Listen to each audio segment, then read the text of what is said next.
रविशंकर और उसकी पत्नी माला की आपस में बिल्कुल भी नहीं बनती थी, इसलिए ऑफिस खत्म होने के बाद भी वो ज्यादा समय अपने ऑफिस में ही बिताया करता था।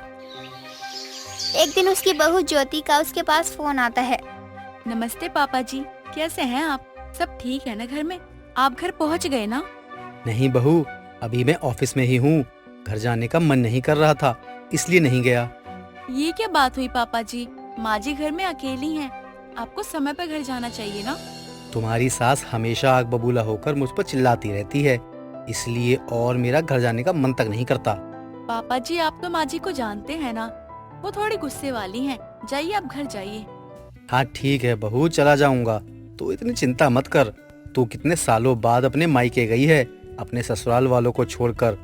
तू वहाँ जाकर वहीं पर समय बिता, यहाँ की चिंता छोड़ दे। पापा जी ससुराल वाले भी तो मेरा परिवार ही है ना। आप टाइम पे घर जाइए, मैं जल्दी ही आ जाऊंगी। ठीक है बहू, मैं अपना ध्यान रख लूंगा। अब मैं यहाँ से निकलता हूँ, वरना तेरी सास मुझे घर में नहीं घुसने देगी। जी पापा जी नमस्ते, जाइए आराम से जाइए घर। ज्योति फोन रखकर अपनी माँ के पास चली जाती है। वहीं दूसरी तरफ रविशंकर घर जाने की जगह अपने ऑफिस की ही एक औरत के साथ एक रेस्टोरेंट के लिए निकल जाता है। उसकी पत्नी माला को घड़ी देखते देखते 12 बज जाते हैं, लेकिन रविशंकर घर नहीं आता। तभी वो अपने बेटे रुपेश के कमरे में जाती है और उससे जगाते हुए कहती है, रुपेश बेटा उठना, देख तेरे पापा अभी तक घर नहीं आए, पता नहीं कहाँ चले गए हैं। 5 बजे तक तो उनकी छुट्टी भी हो जाती है, रोज 10 बजे तक तो आ ही जाते थे, लेकिन आज 12 बज गए हैं और अभी तक नहीं आए। माँ, पापा सोसाइटी के इतने अच्छे पढ़े लिखे आदमी हैं, वो किसी से मिलने जुलने चले गए होंगे। आप तो जानती है ना उनका बिहेवियर कैसा है। उनका जब मन करेगा ना वो आ जाएंगे। आप जाके सो जाओ। तुम्हारे पापा घर नहीं आए हैं और तुम चैन से सो रहे हो। तुम्हें अपने पापा की बिल्कुल भी फिक्र नहीं है ना? तो मैं क्या करूँ माँ, अब इतनी रात को कहाँ जाऊँ? मुझे पता भी नहीं है कि वो कहाँ होंगे। पता नहीं तो जाके पता करो कि कहाँ चले गए हैं। मुझसे तो हमेशा ही चिढ़े रहते हैं, मेरा तो फोन भी नहीं उठाएंगे। रुको मैं फोन करके देखता हूँ। रुपेश अपने पिता को कॉल करता है।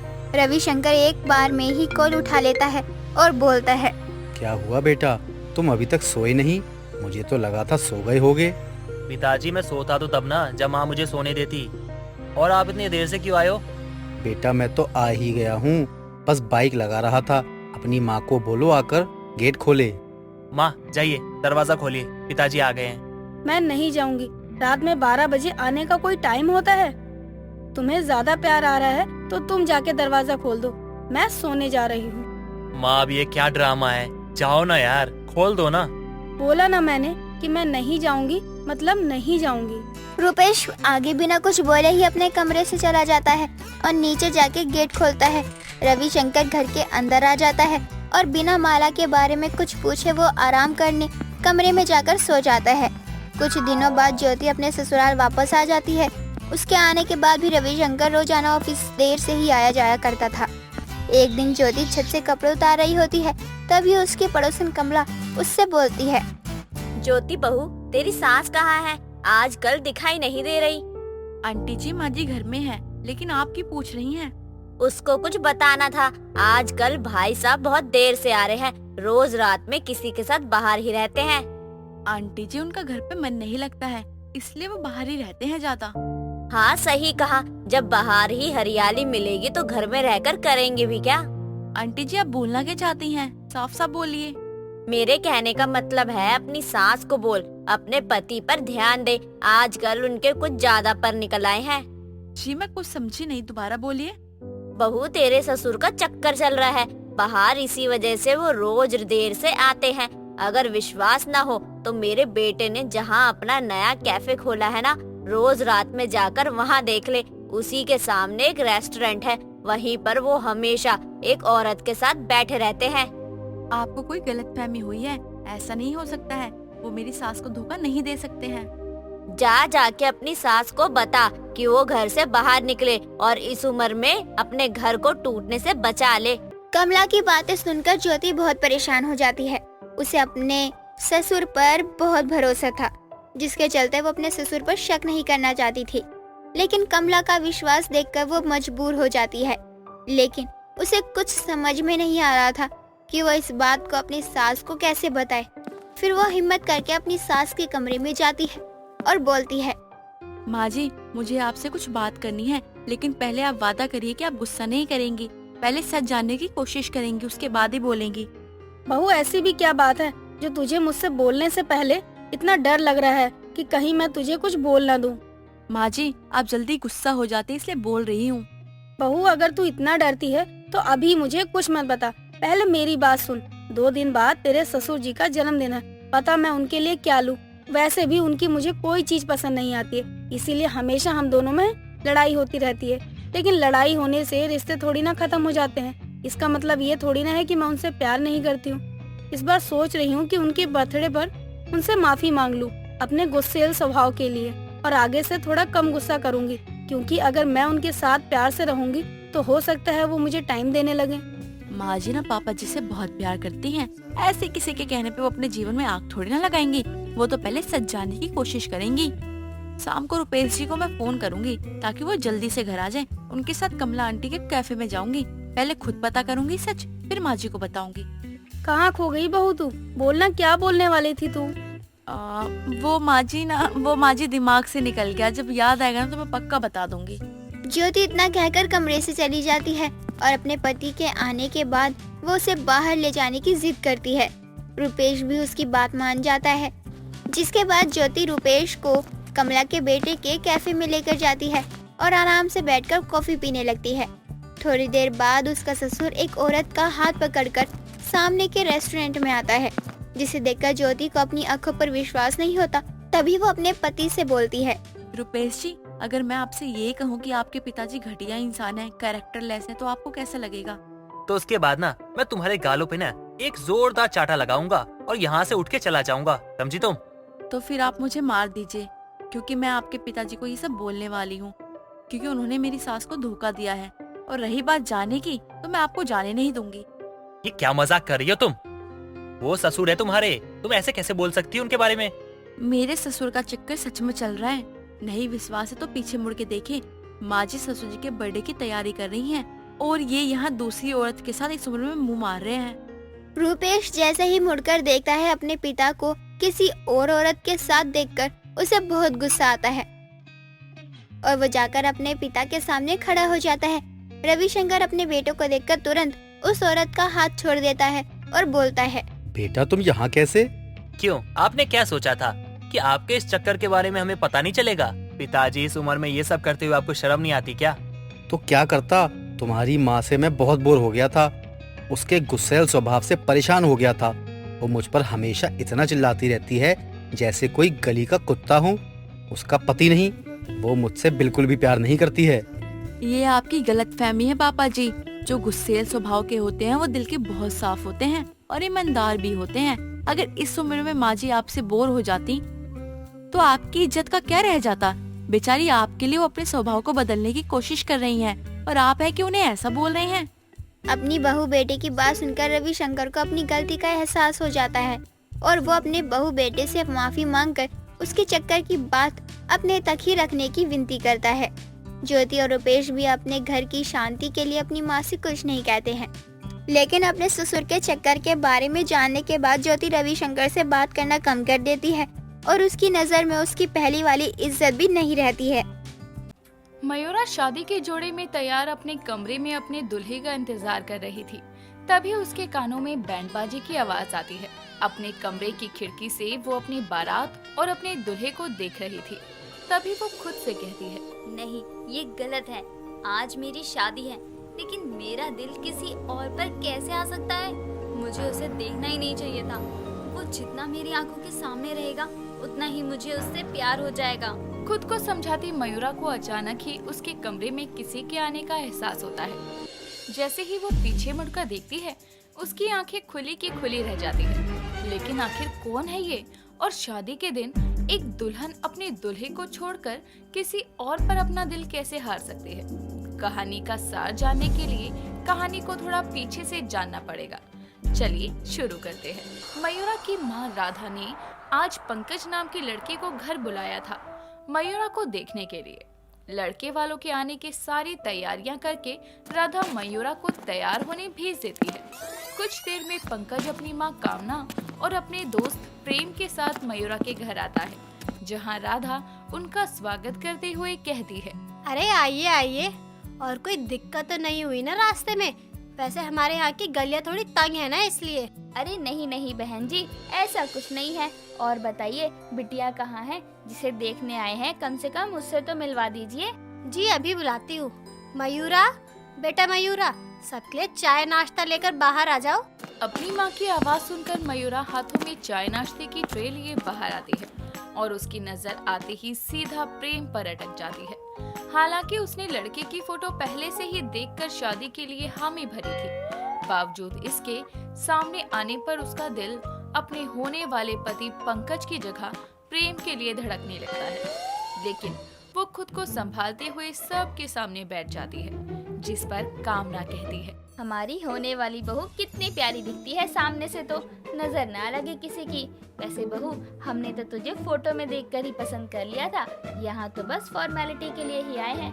अच्छा, ये पंकज का दोस्त प्रेम है, उसको अपनी होने वाली भाभी देखनी थी। अच्छा जी देखिए, मैं आपके सामने ही बैठी हूँ, जितनी देर तक चाहे देख लीजिए, मैं माइंड नहीं करूँगी। आप भी ना। भाई कहा था ना, तेरी होने वाली भाभी बहुत मजाकिया है। वैसे सब कुछ तो तय ही है, तो अब शादी की डेट फिक्स कर लेते हैं आज। उसके बाद शॉपिंग वगैरह करेंगे। मयूरा जी को उनकी पसंद का लहंगा तो हम ही दिलाएंगे। देख लीजिए, कहीं मैंने ज्यादा महंगा लहंगा मांग लिया तो? कोई नहीं जी, पंकज का दिल बहुत बड़ा है, जिनको वो पसंद करता है उनके लिए कुछ भी कर सकता है। और आप तो उसकी होने वाली हमसफर हो, है ना भाई? सही कहा ना? क्या तू भी वैसे सही कह रहा है ये। एक दूसरे से बातें करते हुए कब समय निकल जाता है किसी को पता ही नहीं चलता, जिसके कारण 1 महीने बाद की डेट फिक्स करके कामना अपने बेटे और प्रेम संग घर लौट जाती है। और अब दोनों घरों में शादी की तैयारियां होती है। एक तरफ पंकज अपनी शादी के लिए उत्साहित था, तो वहीं मयूरा जो प्रेम के बारे में ही दिन रात सोचा करती। ऐसे ही 1 हफ्ते बाद सुबह के समय पंकज प्रेम संग मयूरा के घर आता है और आकर अपनी होने वाली सास राधा को कहता है, सासू माँ, क्या आज मैं अपनी होने वाली पत्नी को अपने साथ ले जा सकता हूँ? वो क्या है, मुझे शेरवानी और मयूरा के लिए लहंगा लेना है। अरे बेटा जरूर, वैसे तुमने उसको पहले ही बता दिया होगा, जब भी मैडम तैयार हो रही है। राधा की बात खत्म होने से पहले ही वहाँ मयूरा आती है और पंकज संग प्रेम को देखकर खुश होते हुए कहती है, अरे वाह, मेरा महंगा लहंगा लाने के लिए 2 लोग जाएंगे। चलिए अच्छा है, तो हम चलते हैं। हाँ जरूर। मयूरा अपनी माँ से गले लगकर अपने होने वाले पति और प्रेम के साथ शॉपिंग पर जाती है, जहाँ एक बड़े से मॉल में लहंगे को ट्राई करती मयूरा अपने ऊपर एक के बाद एक खूबसूरत सा लहंगा लगाकर प्रेम और पंकज से उनकी राय पूछती है। बताइए ये कैसा है? अच्छा है, लेकिन इतना खास नहीं है। बहुत खूबसूरत, ऐसा लग रहा है ये लहंगा सिर्फ आपके लिए ही बना है। अच्छा जी, वैसे अब तो मुझे भी लग रहा है। ठीक है, मैं इसी को फाइनल कर रही हूँ। मयूरा को अपनी पसंद का लहंगा लेते देखकर प्रेम को बहुत खुशी होती है। वहीं उसी मॉल में पंकज और प्रेम अपने लिए शेरवानी देख रहे थे। मयूरा भी वहाँ एक शेरवानी को देखकर खुद से कहती है, इतनी खूबसूरत है ये, लेकिन पंकज पर अच्छी नहीं लगेगी। पर मयूरा की बात उसके पीछे खड़ा प्रेम सुन रहा था, जो मयूरा के वहाँ से जाते ही उस शेरवानी को लेकर चला जाता है और पैक करवा लेता है। शादी की शॉपिंग करके सभी घर वापस आते हैं। दिन गुजरते हैं, शादी की रस्में शुरू होती है। हल्दी वाले दिन पंकज की हल्दी मयूरा के घर प्रेम लेकर आता है। ये देखकर मयूरा उससे कहती है, हल्दी लाने वाले के हाथ से ही हल्दी लग जाएगी तो कितना अच्छा होगा। अच्छा जी, आपकी इच्छा अभी पूरी कर देते हैं। प्रेम अपने हाथों से हल्दी लिए मयूरा के करीब जाता है और उसके गालों पर बड़े ही प्यार से हल्दी लगाता है। उस लम्हे के दौरान दोनों की आंखों के बीच का टकराव एक अलग ही एहसास को जन्म देता है। खैर, प्रेम ये सब भुलाते हुए जल्दी से वापस घर चला जाता है। दिन गुजरते हैं, शादी का दिन आता है। मयूरा दुल्हन बनी अपने कमरे में घूम घूम कर चक्कर लगाते हुए कहती है, मयूरा, आज तेरी शादी है, तुझे अब सब अपने ख्याली पुलाव को यहीं पकने से रोकना होगा। पंकज एक बहुत अच्छा लड़का है जो तुझे जिंदगी भर खुश रखेगा। इतने में बाहर बैंड बाजी की आवाज आती है और मयूरा भागते हुए खिड़की पर जाती है और अपनी बारात को आते देखती है। लेकिन उसकी नजरें बारातियों में नाचते प्रेम पर जाती है। प्रेम ने वही शेरवानी पहनी थी जो उसने पसंद की थी। ये देखकर मयूरा अपने दिल को संभालते हुए कहती है, नहीं, ये गलत है। आज मेरी शादी है, लेकिन मेरा दिल किसी और पर कैसे आ सकता है? मुझे उसे देखना ही नहीं चाहिए था। वो जितना मेरी आंखों के सामने रहेगा उतना ही मुझे उससे प्यार हो जाएगा। लेकिन उसने आखिर वो शेरवानी। मयूरा आगे कुछ बोलती कि इतने में उसको अपने कमरे में किसी के आने की आहट होती है और वो जैसे ही पीछे मुड़ती है और सामने प्रेम होता है, जो उसको बड़े प्यार से देखकर कहता है, मंडप में सभी आपका इंतजार कर रहे हैं, चलिए मैं आपको लेने आया हूँ। मयूरा जिसको नजरअंदाज करना चाहती थी वही उसे मंडप तक ले जाने आया था। खैर, मयूरा अपने जज्बातों को संभालते हुए प्रेम संग मंडप की ओर बढ़ती है और जैसे ही वो मंडप पे बैठने लगती है तभी उसके दिल से एक आवाज आती है जो उसे रोकती है। नहीं मयूरा, तुझे अपनी ही शादी में किसी और से प्यार हुआ है। एक दुल्हन को प्यार होने का मतलब ये है कि उसकी जिंदगी उसको एक और मौका दे रही है सोचने का। शादी नहीं हुई है, इसलिए शादी के बाद पछताने से अच्छा है अभी सही फैसला लेकर जिंदगी बर्बाद होने से बचा लेना। अपने मन की आवाज सुनकर अचानक ही मयूरा सबके सामने कहती है, मैं ये शादी नहीं करूँगी क्योंकि मुझे मेरी ही शादी में किसी और से प्यार हो गया है। मयूरा के मुंह से ये सुनकर पंकज, कामना और राधा हैरान थे। तभी पंकज गुस्से में मंडप से उठता है और अपने सर से अपना सेहरा हटाकर कहता है, ये क्या बकवास है मयूरा? अरे तुम्हें पहले ही किसी और से प्यार था तो ये शादी के लिए हाँ क्यों की? पहले नहीं था, आज हुआ, इसी शादी में हुआ, वो भी किसी और से नहीं, प्रेम से। हाँ, मुझे प्रेम से प्यार हो गया है। मेरी पसंद की शेरवानी में जब मैंने प्रेम को बारातियों के बीच नाचते देखा, मुझे तब से ही उससे प्यार हो गया। मैंने खुद को बहुत समझाया कि नहीं, ये गलत है। एक दुल्हन को अपनी ही शादी में किसी और से प्यार कैसे हो सकता है? लेकिन अब जब प्यार है तो झुठला भी तो नहीं सकती ना। धोखे में रखने से अच्छा है कि शादी तोड़ दूं। लो, ये क्या मजाक है? शादी तोड़ दो। तूने कुछ गलत नहीं किया, लेकिन हाँ, मेरे लिए अपने जज्बात मत छुपा। मैंने देखा है तू भी मयूरा को पसंद करने लगा था। तूने उसकी पसंद की शेरवानी ली, ये भी मुझे पता था। तूने उसको लहंगे में देखकर जिस तरह से उसकी तारीफ की, उसमें तेरी आंखों में उसके लिए फीलिंग्स दिख रही थी। इसलिए अब झुकला मत और अब मेरी दुल्हन से शादी कर ले। ये कोई प्यार नहीं, बस आकर्षण है। और तुमको प्रेम से प्यार हुआ है शादी में, उसे थोड़ी। वो तुम्हें अपना लेगा क्या?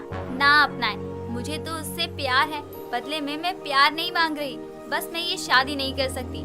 पंकज बहुत अच्छा इंसान है, इसलिए मैं उसकी जिंदगी ऐसे बर्बाद नहीं कर सकती।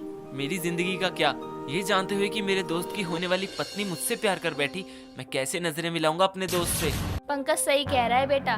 जब दो लोगों को एक दूसरे से प्यार हो गया है तो शादी किसी और से करने का क्या मतलब? चल आजा। मयूरा ने तो हिम्मत दिखा दी सबके सामने अपने प्यार को जाहिर करके। तू भी अपनी हिम्मत दिखा और थाम ले उसका हाथ। अपनी ही शादी में अपने दूल्हे को छोड़कर मयूरा को जिससे प्यार था वो उसी से शादी भी करती है, जिसके बाद दिल तो कई लोगों के दुखते हैं, लेकिन कहते हैं ना, प्यार और जंग में सब जायज है।